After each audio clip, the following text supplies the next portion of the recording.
Boa noite a todos, internautas que nos acompanham de casa. Nós vamos continuar o estudo do livro Parábolas e Ensinos de Jesus, escrito pelo mentor da casa, o Sr. Caiba Schutel, na década de 40, 1942, se não me engano. Esse aqui é mais antigo, 1928 começou a escrever, Sr. Schutel, e nós estamos aqui no ofício de substituir o mínimo possível o nosso companheiro Maida, que está a caminho. Vamos ver se ele consegue chegar a tempo de utilizar o final da palestra. E ele havia estudado já semana passada a parábola do joio. Hoje nós vamos continuar a sequência, e a parábola do grão de mostarda. E o Sr. Schutel sempre coloca no início da sua explicação o texto evangélico. Aqui faz parte do texto do Evangelho de Mateus, no capítulo 8, versículos 31 e 32, do Evangelho de Marcos, no capítulo 4, versículos 30 e 32, e do apóstolo Lucas, no capítulo 13, versículos 18 e 19. Quer dizer, 3 apóstolos escreveram sobre o tema. Então, acredito que não possamos ter dúvidas sobre a autenticidade dessas palavras de Jesus a respeito do tema.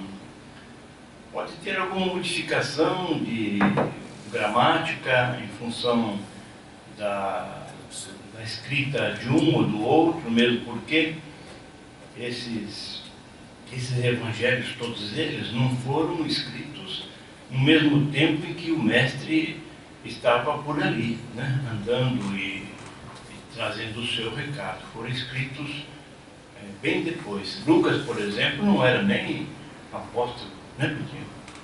Não era nem apóstolo do Cristo. Acho que ele foi bem depois que ele apareceu junto com o Paulo, né? Médico Lucas. E a parábola nos diz o seguinte: o reino dos céus é semelhante a um grão de mostarda que um homem tomou e lançou no seu campo, o qual grão é, na verdade, a menor de todas as sementes, mas depois de crescida é a maior das hortaliças e faz-se árvore, de tal modo que as aves do céu vêm pousar nos seus ramos. Mas se Jesus então utiliza o grão de mostarda, né, que é uma das menores sementes que se tem, para trazer o seu ensino. E exatamente esse grão minúsculo, quase que insignificante, consegue se tornar, entre as hortaliças, a maior delas, né? E compara isso com a nossa fé.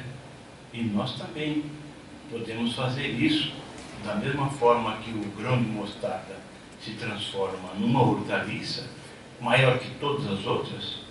Nós também podemos fazer com que a nossa fé se transforme, se agigante, né, alcançando momentos novos, né? E Sr. Schutel comenta o seguinte: consideremos aqui o reino dos céus como tudo o que está acima e abaixo, à direita e à esquerda de nós. Todo esse espaço imenso, infinito, incomensurável, onde se balançam os astros e fulgem as estrelas. E ele nos chama a atenção, nesse item, para estudarmos também outro livro dele mesmo, que ele também se reporta ao tema, que é o livro O Espírito do Cristianismo, que nós já vimos aqui com o Maida, e com certeza haveremos de ver, estudar em outras oportunidades também. Mas o Schutel continua: todo esse éter que nos parece vazio, mas que, na verdade, encerra multidões de seres e de mundos, onde se ostentam maravilhas da arte e das ciências de Deus. Tudo que existe, então, abaixo do céu, né, vamos dizer, no espaço, é obra de Deus. É o que o Sr. Schutter está dizendo quando nos fala que tudo que existe abaixo, acima, à direita e à esquerda, todo esse espaço incomensurável, infinito, imenso, onde se balançam os astros e fugem as estrelas, todo esse éter nos parece que um vazio, mas na verdade encerra multidões de seres e de mundos, onde se ostentam maravilhas da arte e da ciência de Deus. E isso o Schutter continua. Para quem o vê da terra com os olhos da carne, parece o seu conhecimento insignificante, como o é uma semente de mostarda. Nós, a nossa pequenez, né, terráqueos aqui que somos, se olhamos para essa imensidão que a nossa vista alcança, parece que nós não imaginamos a imensidão que existe de seres e de mundos. Mas, depois de estudarmos, continua o Sr. Schutter, assim como depois que se planta a semente, nossa inteligência se dilata, como se dilata a semente quando germina. Transforma-se o nosso modo de pensar, como só ia acontecer à semente modificada já em erva. Da mesma forma que a minúscula semente, encontrando um solo fértil, germina e se transforma numa árvore maior de todas as hortaliças, assim também a nossa fé. Né? Se nós permitirmos, se a nossa fé encontrar em nós terreno propício para o seu crescimento, que terreno propício seria esse? Né? O nosso entendimento de que somos todos filhos de um mesmo Pai que nos ama a todos da mesma intensidade, com a mesma força, da mesma forma. E se nós dermos vazão para que essa fé que é depositada em nós, no nascedouro, se transforme, né, nós haveremos de ter uma fé gigantesca também em nós. E como nós podemos fazer para que essa fé se transforme?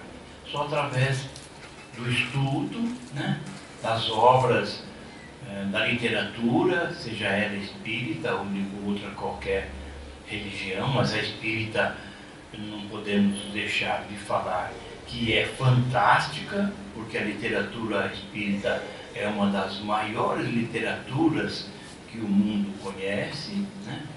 E porque traz respostas objetivas e lógicas a todo entendimento do ser humano. Continua o Sr. Schutter. E o conhecimento do reino dos céus cresce em nós, como cresce a mostarda, a ponto de nos tornarmos um centro de apoio em torno do qual voluteiam os espíritos, bem assim os homens sentem a necessidade desse apoio moral e espiritual, da mesma forma que os pássaros, para o seu descanso, procuram as árvores mais exuberantes para gozarem a sombra benéfica das suas ramagens. Quem quiser interromper, fazer comentários, estamos à disposição. Não vamos nos acanhar. O Maida gosta sempre de apartes e estamos aqui no lugar do Maida. E esse aparte é sempre bem-vindo. Com o objetivo sempre de aprimorar e agigantar os nossos conhecimentos todos, né?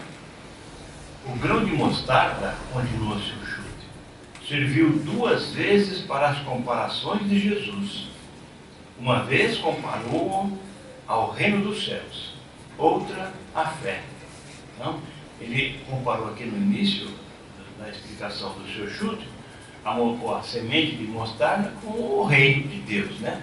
É gigantesco esse mundo que nós vivemos, que nossos olhos carnais não conseguem imaginar. E também comparou o grão de mostarda com a nossa fé, a possibilidade de termos uma fé pequena, incipiente, quando nós frequentamos a escola da terra, né? Mas temos a oportunidade bendita de fazer com que essa fé se desenvolva, cresça e se dilate bastante. O grão de mostarda tem substância e uma semente faz efeito revulsivo. Quer dizer, se explode, né? E se transforma. É isso que ele quer dizer. Essa mesma substância se transforma em árvore. Dá depois muitas sementes e muitas árvores, e até suas folhas servem de alimento. Olha o importante de uma semente minúscula, né? Germina, se transforma em árvore maior das hortaliças, né? Os pássaros aproveitam os seus galhos para ali repousarem e servem de alimento, talvez até para o ser humano, através de chás que a medicina aleopática descobre, né? E ele continua. Mas é necessária a fertilidade da terra para que trabalhe a germinação, haja transformação, crescimento e frutificação do que foi a semente. Da mesma forma a nossa fé. Se nós abandonarmos os estudos, se nós não permitirmos que essa fé se agigante em nós, se nós não cumprimos os mínimos deveres de seres cristãos, fazendo as nossas orações diárias, à noite principalmente, de manhã quando nós levantarmos, no nosso dia a dia, diante da dificuldade, se nós nos sentirmos sozinhos na vida, né, nós vamos sufocando a nossa fé. Ao contrário, se nós temos a possibilidade de, nos momentos de dificuldade, de dores maiores, pensarmos que nós não estamos abandonados no reino da terra, é a possibilidade que nós temos de fazer com que essa fé, muitas vezes pequena, modesta, simples, seja gigante em nós. É isso que o Sr. Schutel tenta nos dizer, né? Sem o concurso da boa vontade, continua ele, que é a maior fertilidade que lhe podemos proporcionar, sem o esforço da pesquisa, do estudo, não pode aumentar e engrandecer-se em nós, senão não se nos pode mostrar tal como é, assim como a mostarda não se transforma em hortaliça sem o emprego dos requisitos imperiosos para essa modificação. Se nós pegarmos a sementinha de mostarda, que tem essa possibilidade de se transformar em hortaliças gigantes, né? E colocarmos essa semente num terreno que não seja fértil, pedregoso, que seja abafado, ela não vai frutificar, não vai crescer, não vai eclodir. Da mesma forma, a nossa fé. Se não fizermos algo para que ela se desenvolva em nós, ela vai se acabar deteriorando e vai nos afastar dos princípios evangélicos que Jesus nos deixou, e nós vamos acabar aprisionados pelo dia a dia da existência, né? E o Sr. Schutel continua. A fé é a mesma coisa que a semente. A fé é a mesma coisa.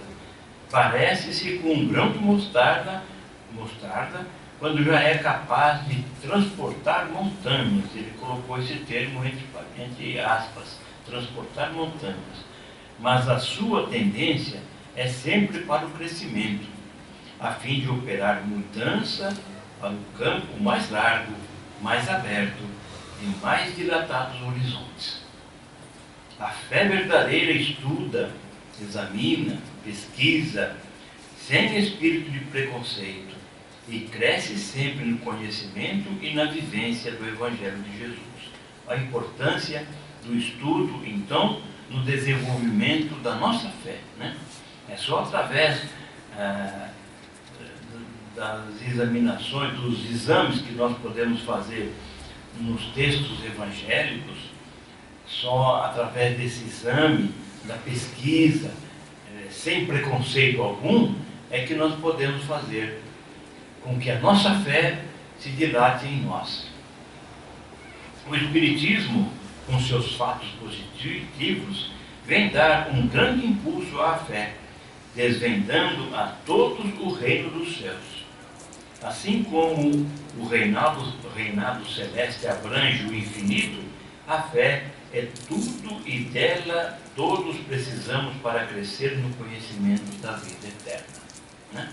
Termina a sua explicação da mensagem dessa forma, o seu Juto, e eu digo para os companheiros, se alguém quer fazer alguma parte, algum comentário, alguma elucidação melhor, que a gente possa ampliar os nossos conhecimentos, aberto, né? Tudo bem? Então, cumpre a cada um de nós o dever, né? Vamos assim falar, o dever de fazer com que essa fé que nós já nascemos com ela se torne efetivamente grande. Isso tudo em proveito de nós mesmos, né? Se nós temos uma fé robusta em nós, quem que vai se aproveitar dessa robustez da fé? Nós mesmos, né? Porque nós vamos encontrar, enfrentar as dificuldades que a vida nos oferece, e a vida nos oferece, com certeza, muitas dificuldades, porque nós estamos aqui para isso, para aliviar tempos pretéritos, negativos, mal vistos que nós fizemos, mal praticados por nós, né? Se nós não fizermos algo para fazer com que essa fé seja gigante em nós, diante das dificuldades nós poderemos falir simplesmente, né? Com uma facilidade muito grande. Tá? Se não tem nenhum comentário, vamos passar para a parábola seguinte, que é a parábola do fermento. E ele, como sempre, coloca aqui um texto evangélico de Mateus, capítulo 13º, versículo 33, e Lucas também, capítulo 13º, versículos 21, 20 e 21. E a palavra dita por Jesus é o seguinte: o reino dos céus é semelhante a um fermento que uma mulher colocou e escondeu em 3 medidas de farinha, até ficar toda ela levedada. O fermento tem a faculdade de fazer com que a massa cresça, né? Se eleve. E Jesus usava bastante essas figuras para trazer os ensinamentos profundos que vararam séculos, né? E seu Juto vem nos explicar a respeito da parábola do fermento, nos dizendo o seguinte: não há quem ignore o processo da panificação. Lança-se um tanto de fermento na massa de farinha, mistura-se e espera-se que fique toda levedada para o que muito concorre o calor. Além do fermento, é importante o calor para que a massa cresça, né? Aparentemente, quem vê a massa não diz que tem fermento. Quem olha, não vê, porque ele está misturado lá na massa, né? Entretanto, depois de algumas horas, a própria massa levedada acusa a presença do mesmo. Se não tivesse fermento, a massa não cresceria e ficaria inerte da mesma forma que se deixou, né? Mas o fermento é que faz ela crescer. Vamos ver onde o seu Juto está querendo chegar com essas considerações. Assim é o reino dos céus. O homem não se pode transformar de simples ignorante em elevado e sábio de um momento para outro, como o levedo não transforma a farinha na mesma hora em que nela é posto. As coisas acontecem com o tempo, né? O fermento misturado com a farinha, com a massa, ele precisa de tempo, do calor, né? E a massa, para crescer, precisa do fermento e do calor. Da mesma forma, o homem, ele precisa, nascemos todos da mesma forma, simples e ignorantes, e podemos, né? Ninguém é, mas podemos nos transformar em sábios, realmente, através de que forma? Através do estudo das encarnações sucessivas, do aprendizado que faz parte do espírito. Os aprendizados que nós conseguimos angariar na vida não são perdidos, são conquistas nossas, são patrimônios que nós levamos para o resto de nossas vidas, né? Então, aquilo que nós conseguimos amealhar de sabedoria, de conhecimento numa vida, vai nos balizar, vai nos ajudar nas vidas seguintes, que nós vamos ter, sem dúvida. E o Sr. Schutter continua. Aos poucos, à medida que ouve a voz dos profetas, a palavra dos emissários do alto, a inteligência do homem se vai esclarecendo e o seu espírito se transforma. Ele assimila o reino dos céus e a prima face lhe pareceu um enigma, mas depois se lhe apresentou positivo, racional e lógico. Quando ele começa estudando o Evangelho de Jesus, ele pode ter muitas dúvidas, né?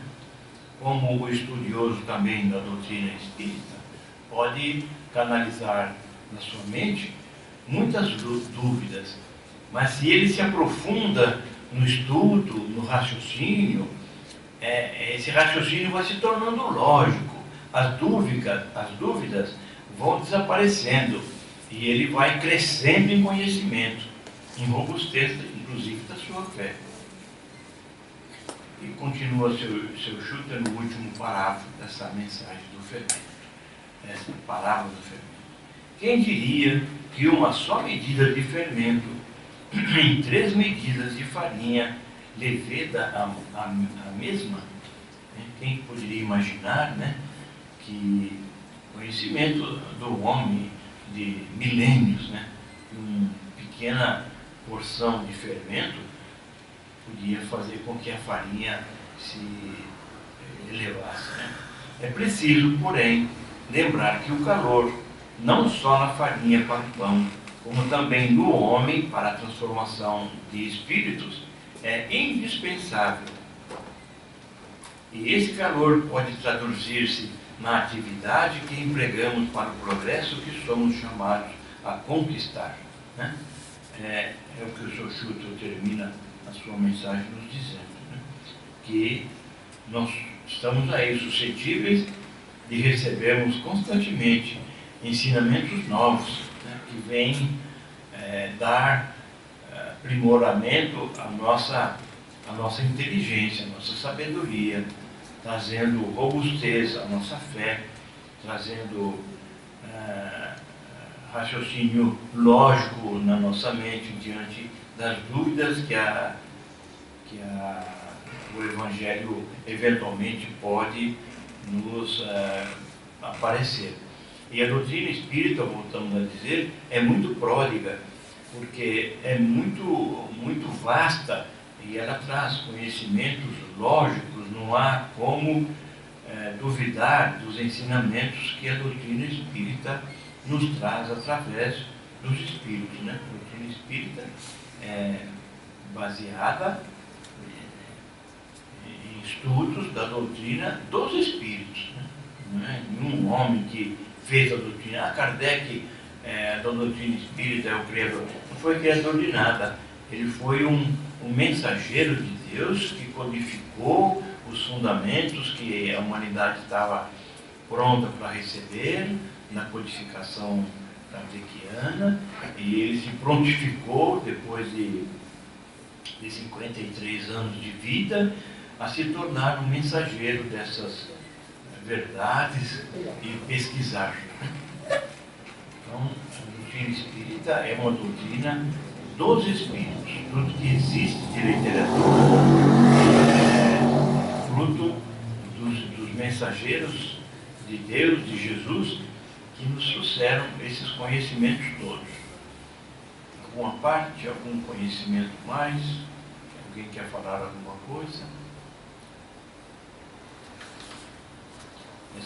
Essa outra parábola que nós vamos ver aqui. Daqui a pouco termina o livro mais aqui. Mas para ouvir, você vai pedir para você falar uma parábola? Fala assim. A parábola do tesouro escondido. Essa daqui. E esse é o trecho evangélico, é de Mateus, no capítulo 13º, versículo 44. E o texto evangélico é o seguinte: o reino dos céus é semelhante a um tesouro que, oculto no campo, foi achado e escondido por um homem, o qual, movido pelo gozo, foi vender tudo o que possuía e comprou aquele campo, né? A ganância. Então, Jesus já lá atrás, né? Há 2000 anos, já usou a ganância nossa, a ganância do homem, em querer enriquecimento fácil e rápido, né? Para nos fazer algum ensinamento, né? A ganância. Então, ele soube que naquele campo tinha algum tesouro e vendeu tudo que possuía para comprar aquele campo e procurar o tesouro. Vamos ver então o que o Sr. Schutter nos diz a respeito dessa parábola. Como o homem está ligado e preso ao lado material. Pedrinho, é isso mesmo, Pedrinho está nos dizendo como nós, o homem, de uma maneira geral, está ligado e preso aos bens materiais, né? É isso que nos afeta, que prejudica o nosso progresso espiritual. Abafa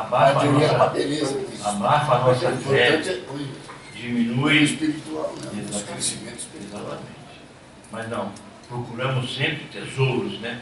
Tesouro escondido, então ele vendeu tudo para comprar aquele campo onde tinha tesouro escondido. Que tesouro? Tesouro material, sempre em busca do tesouro material. Mas o Sr. Schutter vai nos explicar. Esperto e jovem. Essa é a palavra de Jesus, né? É a palavra. O homem, o Sr. Schutter nos diz, o homem tem resumido a sua tarefa na terra a procurar, entre aspas, tesouros. E achar tesouros, a esconder tesouros, a vender o que possui para comprar campos que tenham tesouros. Assim é o homem, né? Isso não é muito diferente dos nossos dias, não, né? Nós recebemos constantemente e-mails na empresa onde nós trabalhamos de pessoas. Você quer ganhar na Mega Sena? Eu tenho a fórmula. Então jogue você, ganhe todas, você é a fórmula. Você acha que ele tinha a fórmula, né, na Mega Sena e vai passar para o mundo a fórmula da Mega Sena, né? Mas assim nós somos ingênuos muitas vezes, né? Mas tem um tesouro naquele campo, vendemos tudo para comprar um tesouro, passamos a vida toda procurando um tesouro que não existe. O tesouro está dentro de nós, o verdadeiro tesouro está dentro de nós, né? Mas o Sr. Schutter continua. Assim tem acontecido, assim está acontecendo. O Sr. Schutter nos falou isso aqui em 1928.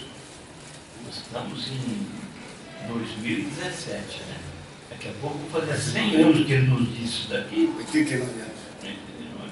Certo? E estamos na mesma, procurando tesouros. E o tesouro está em nós. Para que trabalha o homem na terra? Pergunta seu Schutter. Para que estuda? Para que luta a ponto de matar o seu semelhante?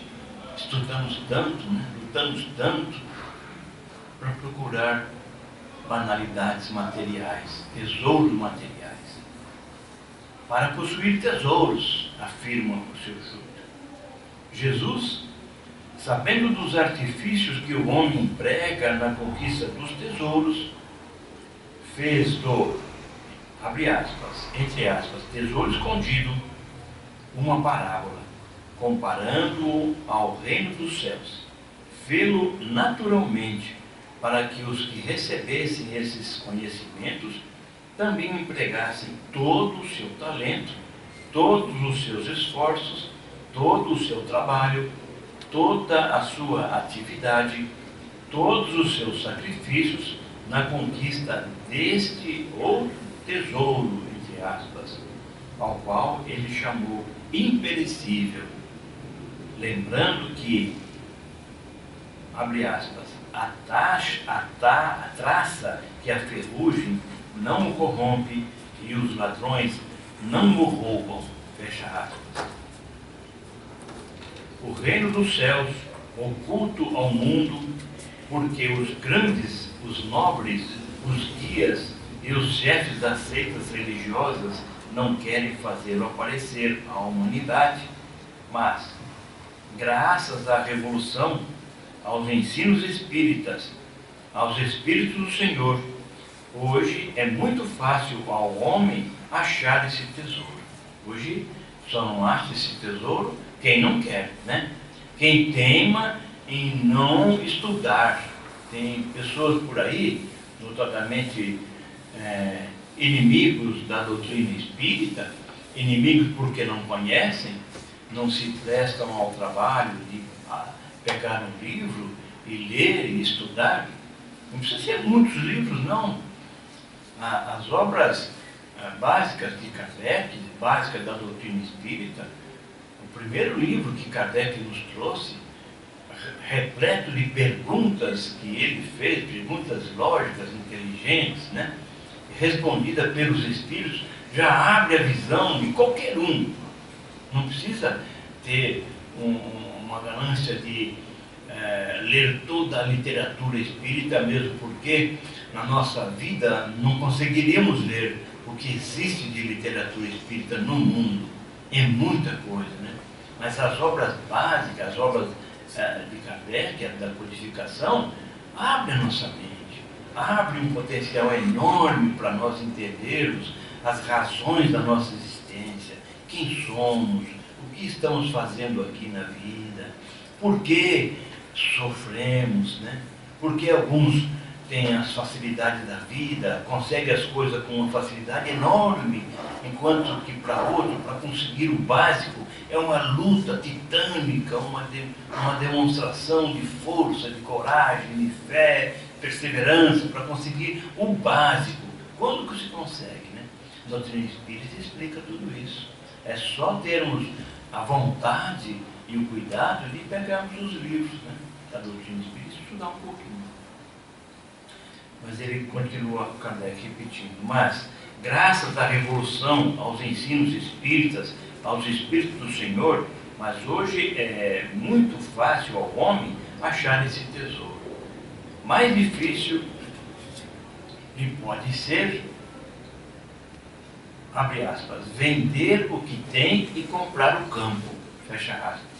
Isso é, desembaraçar-se das suas velhas crenças, do egoísmo, do preconceito, do amor aos bens terrenos, para possuir os bens celestes. Isso é difícil, né? Nós não conseguimos nos desvencilharmos do egoísmo que trazemos de séculos de vivências, né? Do orgulho que está enclausurado dentro de nós e que é difícil tirar. Trazemos encarnações após encarnações essa chaga do egoísmo e do orgulho dentro de nós. E o egoísmo e o orgulho têm alimentado guerras pelo mundo todo, né?